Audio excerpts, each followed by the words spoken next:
लगलू का खैलू ए धन की मोटाए लगलू ओकरा घरे ये शीशे का देसी मजा मिले कि नैहर के बेना भुलाए लगलू गुण कौन ज्यादा बदौना बता यार दोना बता जब सुतनी बनम संगे खटिया लगाए धब मारेला झुलू फिरा हवा साए साए रे बनम के झुलू फिरा हाय हाय हाय तोर बनम के झुलू फिरा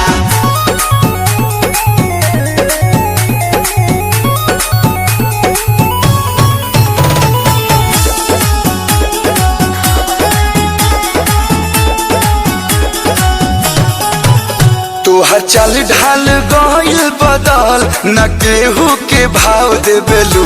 स्टेटस देखा के आजकल करे जाहो घाव देबेलू सोनिया हमें राजा हम रानी खानी रहिले रोवा चाहे गावा हम सफा सफा कहिले बोली तोहर गोली खानी लागे धाए धाए अरे लागे धाए धाए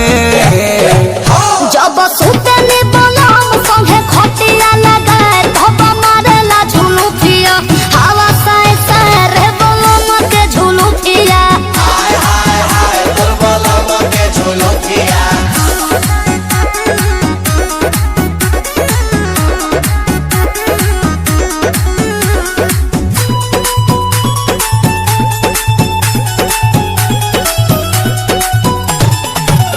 हम एसी में राखी तो जान तू मुँह चमकावत रहू तो सवेरा करे पहरी कबेस्ट दोपहर नयावत रहू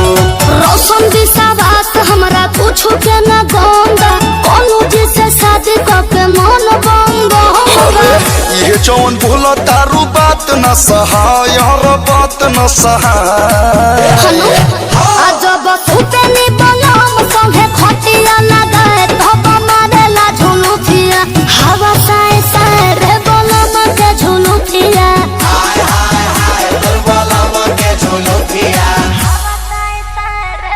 हेलो फ्रेंड, अजान सुडांस में आप सभी का स्वागत है। फ्रेंड, आप सब कैसे उम्मीद करते हैं आप सब बहुत ही अच्छे रहिए, स्वस्थ रहिए, मस्त रहिए, अपने काम में व्यस्त रहिए फ्रेंड। और फ्रेंड, आप सब मेरा वीडियो जाके देखिए, अजान सुडांस पे सर्च करके बहुत ज़्यादा प्यार दीजिए, दुलार दीजिए। और फ्रेंड, सब्सक्राइब लाइक कमेंट करना ना भूलिएगा, जरूर से जरूर ज़्यादा से ज़्यादा शेयर कीजिएगा, लाइक कीजिएगा। मैंने बहुत प्यारा ही सॉन्ग वीडियो बनाया है, लॉन्ग वीडियो, और आप सब जरूर से जरूर देखिएगा फ्रेंड। आप सबसे निवेदन करते हैं, विनती करते हैं, रिक्वेस्ट करते हैं, आप सब जरूर देखिएगा।